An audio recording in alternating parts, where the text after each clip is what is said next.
satu. Kedua, yang saya tidak setuju cuma satu, karena anaknya saja. Itu aja, karena anaknya aja. Bukan karena apa-apa, enggak. Karena anaknya aja. Karena kan kasihan, saya ini mau punya anak loh, susah banget. Kalau boleh gak Mbak Lisa, aku minta anaknya. Kalau Mbak Lisa butuh apa-apa, bilang aku. Hubungi aku. Saya siap menjadi garda terdepan untuk anak Anda. Bener loh kayak ini. Benar. Karena kasihan anaknya, dari jejak digital dibawa-bawa, di tes DNA, ini anak punya memori nanti ke depannya itu luar biasa loh. Kenapa? Saya ini anak broken home. Mama papa saya itu bercerai pada saya umur 8 tahun. Anaknya Lisa umur berapa sekarang ya? 6. Dan itu sudah menjadi memori loh. 6 tahun sudah menjadi memori loh. Kecuali mungkin 1 tahun, belum inget ya gitu.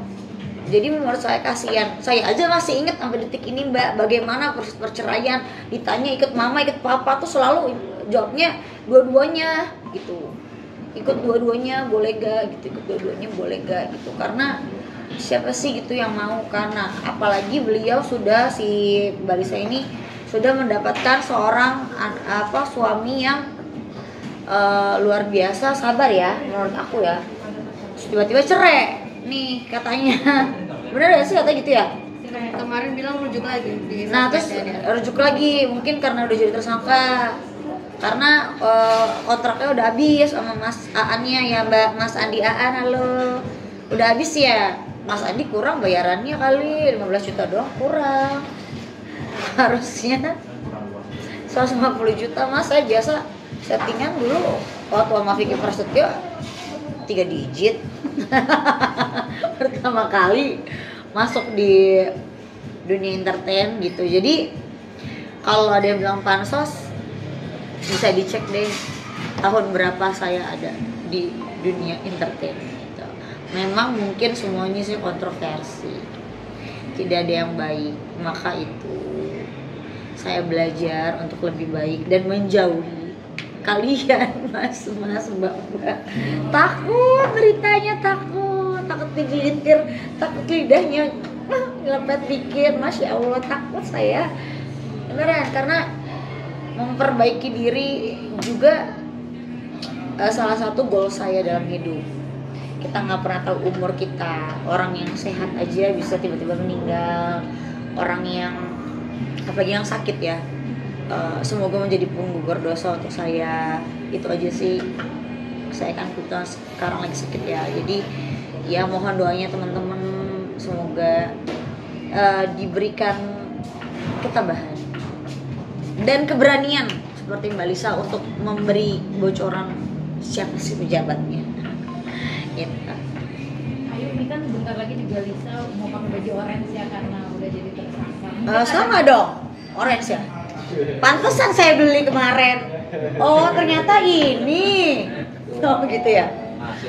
Ada pesan, ada pesan nggak sih yang mau disampaikan ke Lisa kalau dia nonton Kayu?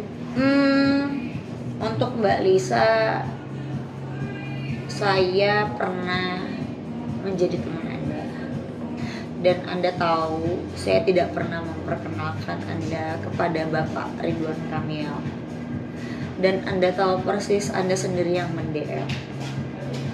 Bahkan saya tidak tahu kapan Anda bertemunya dan di mana bertemunya. Tiba-tiba kedua belah pihak telepon saya dari Bapak Ridwan Kamil untuk mau SG Anda.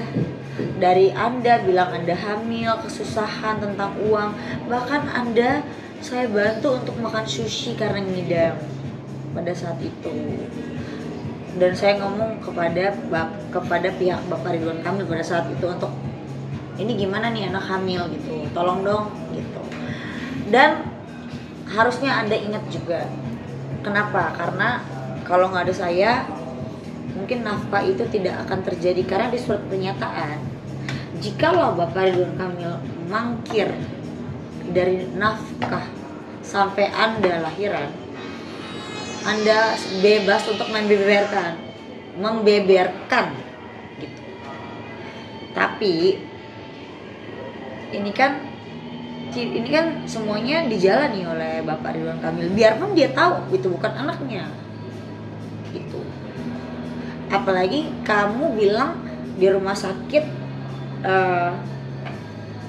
itu rumah sakit Ibu Hati namanya di Pamulang, kamu bilang prematur anaknya, tapi ternyata kita cek 38 weeks, dan itu sudah menjadi juga saksi di Bareskrim ya, sudah menjadi saksi di Bareskrim orang-orang itu. Jadi selama ini kita diem, bukannya diem Mbak, kita pengen tahu aja apa yang terlontar dari mulut kamu, dan ternyata memberatkan. Dan satu lagi, Anda bilang tes DNA-nya palsu, mau tes DNA kedua lagi karena hasilnya negatif. Mbak, ini yang mentes DNA itu kalau nggak salah Dokter Hesti ya, dokter forensik jenderal. Tidak mungkin ya seorang jenderal itu mempertaruhkan dia punya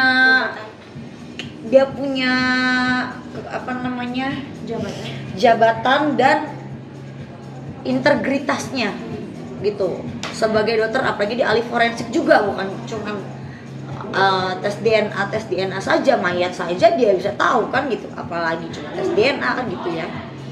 Jadi saya rasa Mbak Lisa ini sudah terlalu jauh gitu, terus nyelenting KPK lah gitu. Jadi saya rasa semua udah tugasnya ya. Kalau memang Bapak Ridwan Kamil ada masalah dengan KPK, ya biarkanlah. Itu kalau Anda dipanggil ya jawab.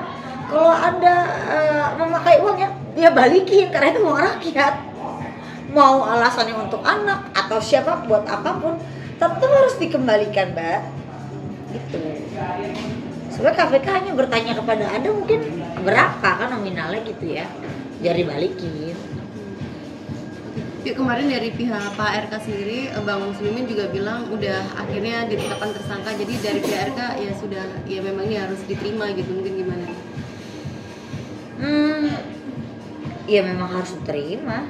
Ya kalau dia berkor-kor lagi ya berkor-kor lah dengan bukti. Karena bukti itu bukan di otak. Pernah lihat nggak apa dia? Iya, buktinya ada di otak saya. Ya Allah ya Robi, Masya Allah, kan gak mungkin ya dokter Hesti suruh bedah dulu gitu otak kamu, kan gak mungkin ya gitu. Jadi kalau mau satu kali lagi ya, aku ingatkan kepada kalian mungkin para perempuan yang mungkin merasa dizolimi sama orang yang berpower, sama orang pejabat atau apapun, silahkan siapkan peluru dulu baru berperang. Karena apa? Karena nggak ada juga pejabat yang bisa dipercaya menurut aku. Nggak ada. Termasuk Pak Ridwan Kamil. Jadi jangan bilang saya buzzer. Sama aja. Semua sama aja, cuman yang saya tahu itu bukan anaknya, udah titik. Ya kalau dia minta mau SG kan berarti pernah atau tidak, itu aja. Itu jawab sendiri. Kan sudah mungkin. Ya itulah.